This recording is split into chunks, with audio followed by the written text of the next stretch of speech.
Good evening. Welcome to the Africans in America podcast. With me, like last time, Waruche Uzoka. Hi, Today we everyone. want to Good talk. evening. Today we want to talk about something that is the source of pride to a lot of Africans. Something that makes Africans feel very happy in America here, and that's our culture, African music and African movies. Right. Recently, just I think a week ago, Tems won the Grammy for Best African Performance. And in that event, that evening, there were 12 Africans from 4 different countries. And that is the second time that event is recognizing African music.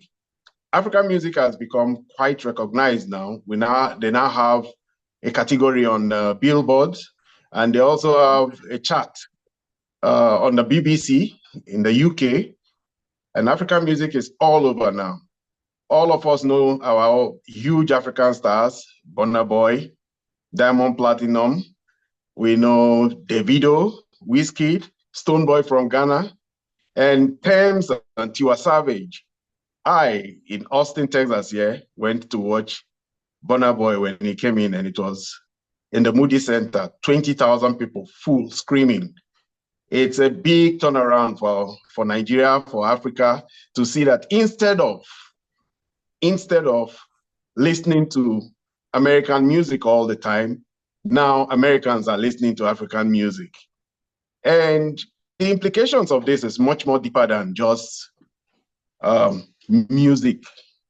The implication has to do with how people perceive Africans, people perceive African immigrants, and it has created a curiosity that people want to know more about Africans from the successes of our movies and from the successes of our musical stars.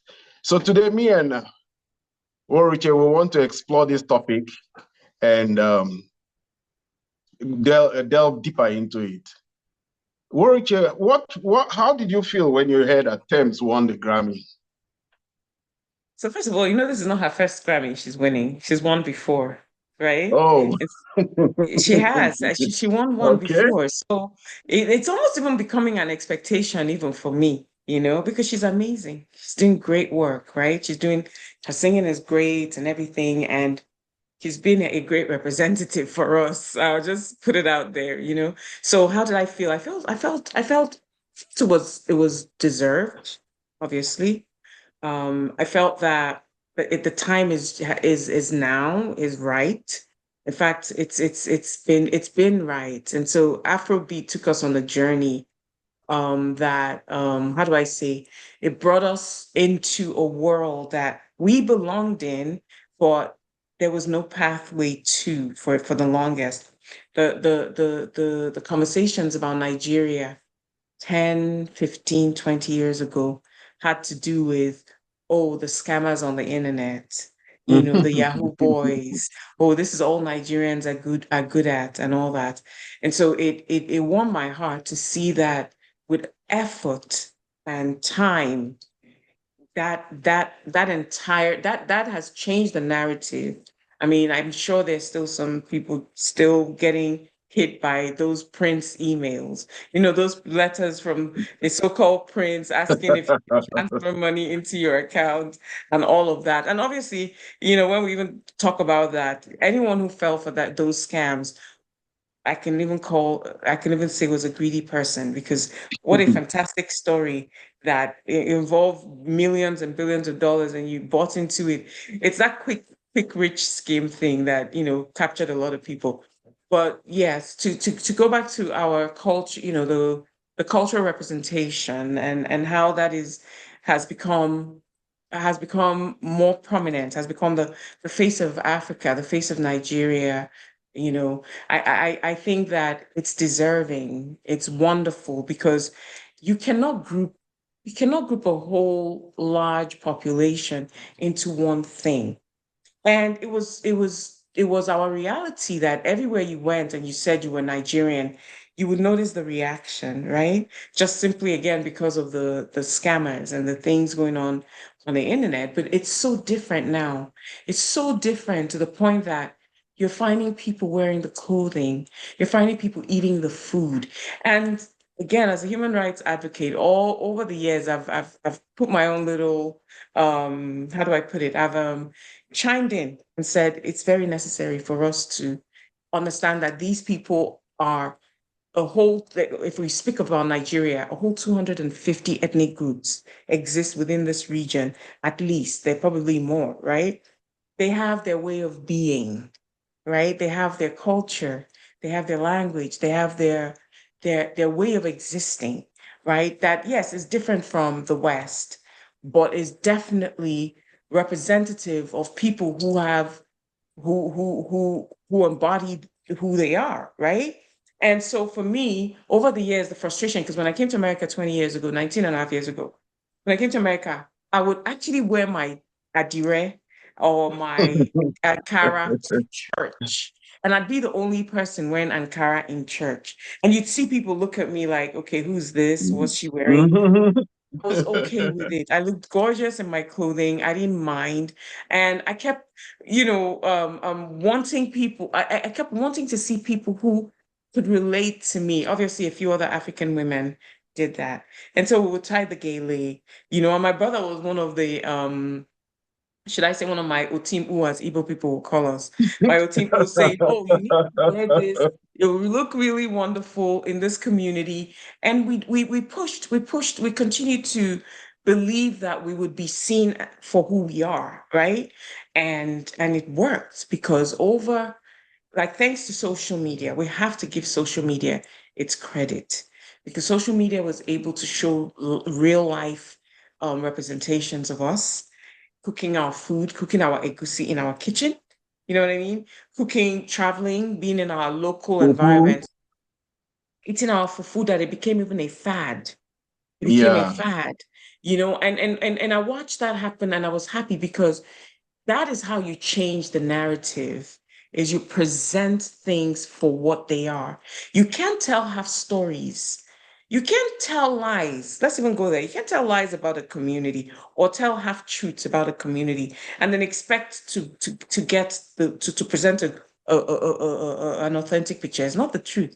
These people are Mm. people with their way of being, their way of existence. They have great contributions. They're very hospitable people.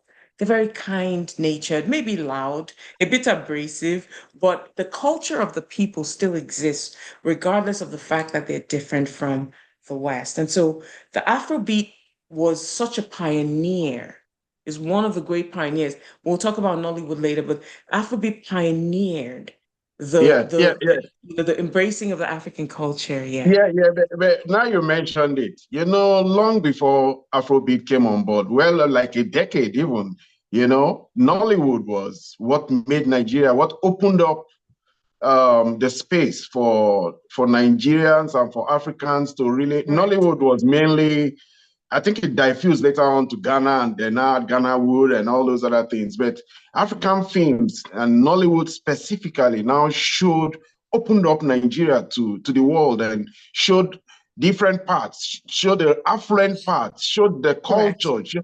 And Nollywood became very popular all over the Caribbean and all the wherever they had African diaspora. So this process where culture has become our biggest export and biggest means by which we reinvent ourselves in people's Mhm. mind, because over the years the story was just about what the legacy media told the world, Correct. poverty, aid, and everything. So how do you see the role that the Nollywood played come before long Long before before Afrobeat. Afrobeat? A very, very, very solid role, obviously, with the framing again of Africa, with showing us authentically as we are. Yes, we had to go through a period of wanting to westernize everything, right? And that sort of created that it created and obviously with everything new, you have to fail forward, right? And so the early movies were sort of were trying to emulate, the lifestyle here, I want to believe. And then, it was early days, it did its thing, but people got comfortable. The actors got comfortable, the actresses got comfortable. People wanted to represent themselves as themselves. And so and that was when it took off, was when people became really authentic in representing Africa, Nigeria, who we are, our Eba, our polygamous nature. Okay, the man having multiple wives, drama in the house, fighting up and Juju, down, juju, juju, fighting left and right, and so drama. drama But, everywhere. but, So it became but, the norm. Mhm.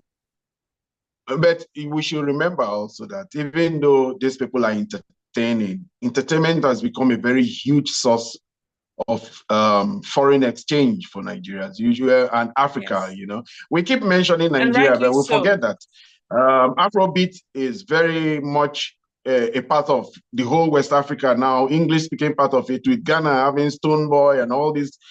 They compete with us now for Afrobeat space. In fact, Correct. from my Because research, I we're found one out they have a very, people. yeah, they have a We very are one big people. domain. They have Mhm, a big domain in mhm. Ohio, and even in Detroit. In Detroit, in the coming days, there's going to be a festival for Afrobeat from a Ghanaian firm, Afro Music in Detroit. A Ghanaian That's interesting. organization is organizing it. So Wonderful. we're seeing Wonderful. now that it is Wonderful. not. So, but where I'm going to now is that as an economic, as an economic, as an export commodity, as an Mhm. export, you see how it has impacted the GDP of the countries involved. It now ends foreign exchange to the point where it was um it was put in when they reappraised the Nigerian GDP, I think about 10 years ago under Ngozi Okonjo-Iweala. The contribution of Nollywood and the musicians was captured. And I just read an article from the Wilson Center that Mhm. just said that contribution grew by 25% just this last year. Mm. 25%. And you will want to believe it because Burna Boy makes 20 city tours, 20, 30 in filled up stadium, 20,000, 30,000 capacity stadium. It's not uncommon now to see Whiskey fill up a 90,000 capacity stadium in Or London. Davido. Hmm. So they are now an economic force. Hmm. And Or so Flavor. how We do you, haven't mentioned Flavor. Hmm. Flavor never knew. Flavor has a following of, he has groupies. He has people who go from one city to the next city following him when he comes to tour in America. So Hmm. as an Hmm. economic, I want to call we those should, loyal fans, but that's okay. I want to call them loyal fans because there's something his music does for us as Igbo people. That I'm being specific to him now. His music wakes us up.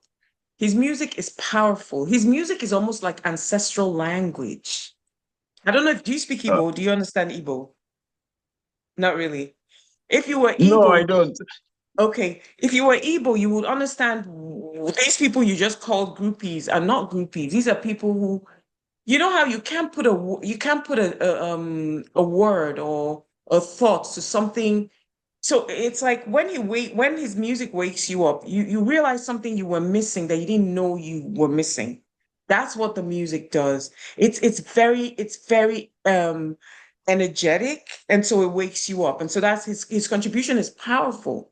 It's very unique, and that's what I love about the singers so far is that everybody is presenting themselves in their own way, and they're so unique. Yemi Alade is doing amazing. So they're all showing up. There's no comparison, if you ask me. They're all showing up amazingly well. And Yeah. so, yeah. And your question, I think I missed your question. What was your question? You No, were I mean asking. concerning the contribution as an economic force Yes. to Oh, Africa. it made a huge difference. It made a huge difference because let's think of entertainment from back in the day. So think of Zebediah era and all that. Those were people who really, really tilled the soil in the sense that they Yeah. broke ground, but it wasn't as popular. Which parents would allow their child go and become an actor or singer? Remember then now, you know, when you're practicing that, they will either flog you with a cane and tell you, go and read your books. Your mates are becoming doctors and lawyers, and you're going to sing. It wasn't popular. So it wasn't even something that brought in that helped the economy, we had Onye Konwenu, we had Charlie Boy, we had a bunch of people. Oh, But blessed it wasn't memory. something that, it boosted probably their economy, but not the general economy. But now with the Afrobeat and with the movie, yes, it's making a huge difference. And it's putting Nigeria on the map. I think that's key. Putting Nigeria on the map, rewriting the narrative. Nigerians are not thieves. We're a country of how many billion people? Tell me, is a million people? A quarter of a billion people now. A quarter of a Correct. billion. If you put it in billion terms, it's a quarter of a billion. It's a quarter of a billion, exactly. We're a country of that.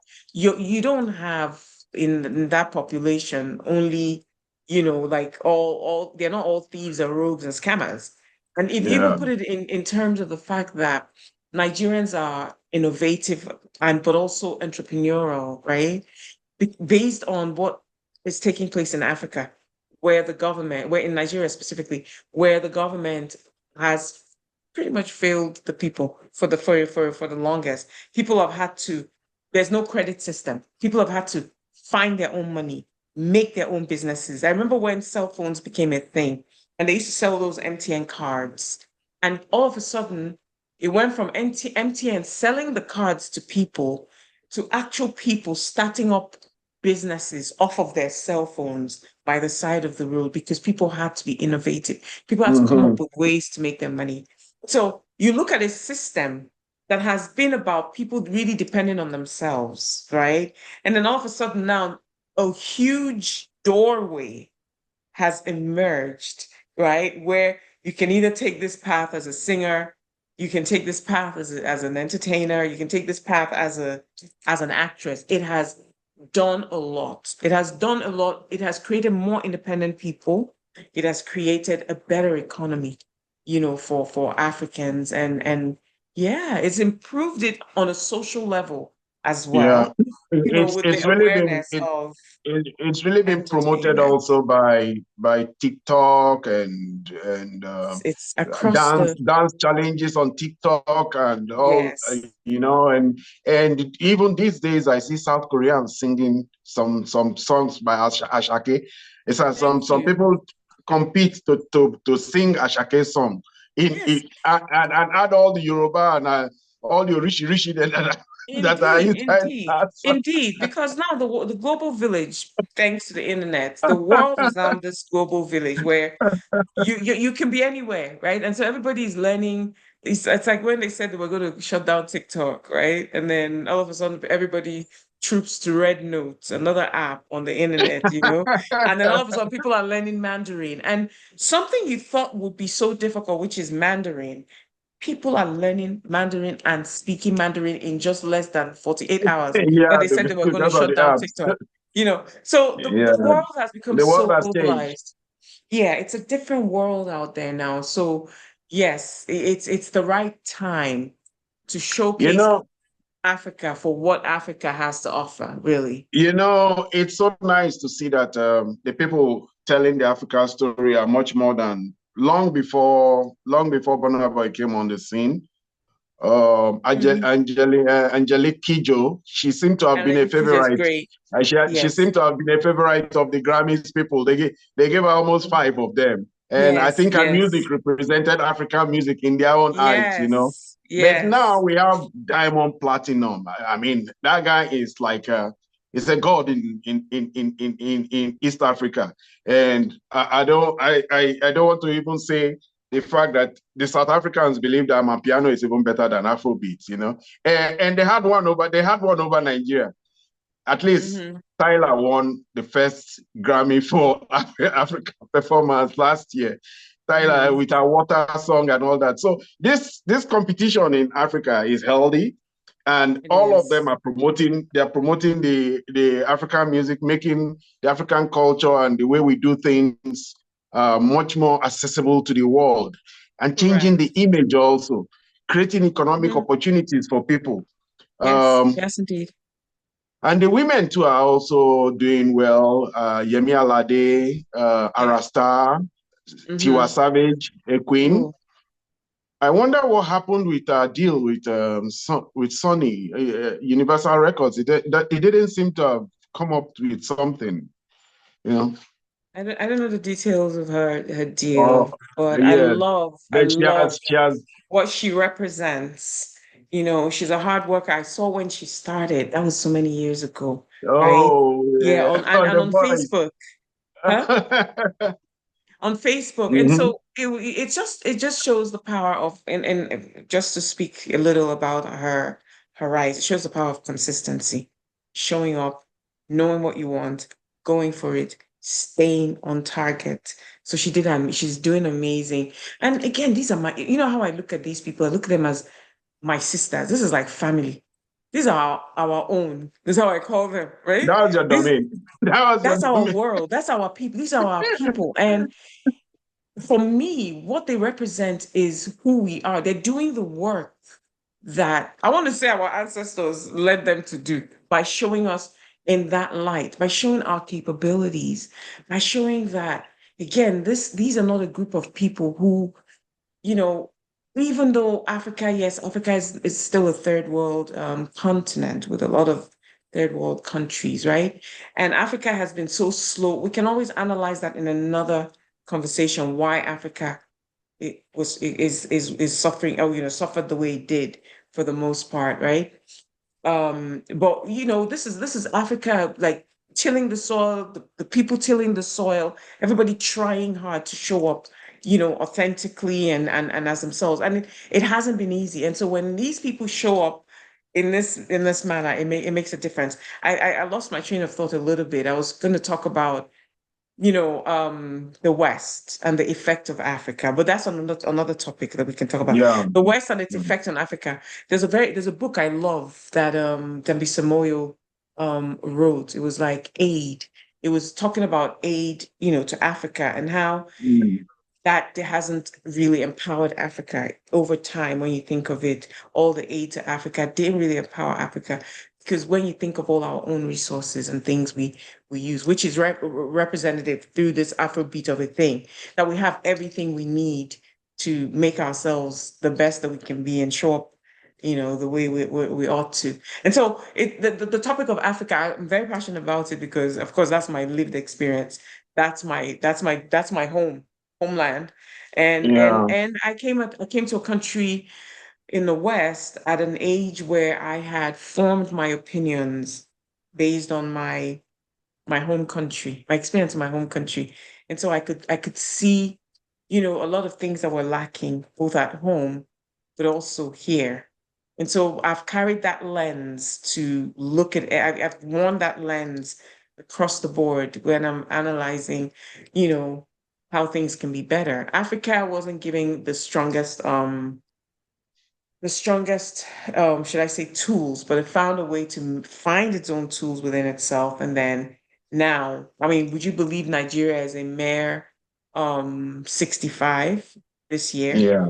You know what I mean? And 65 years, when you look at it from the standpoint of Historical perspective. we're not even 100. We haven't even gone into a century yet. And so the speed at which the development is happening and taking place is impressive for the Yeah. most part. When you look at it from the lens of what the country was exposed to, what the people, Yeah. the oil What the whole boom, and continent was exposed to, what the wars whole continent. everywhere, coups everywhere, and Exactly. everything. Well, That's why I look at it. this topic is a topic we will continue to explore, Yes, definitely. keeping within the time frame of the program for now.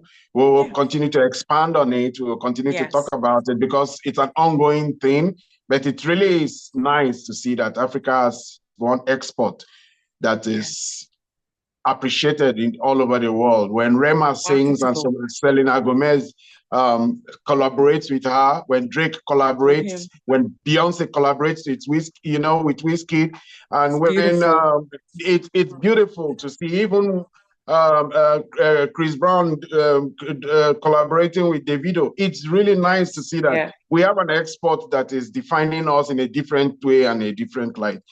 We will continue to talk about this, but finally we've come to the part where we have to say good night. Yes.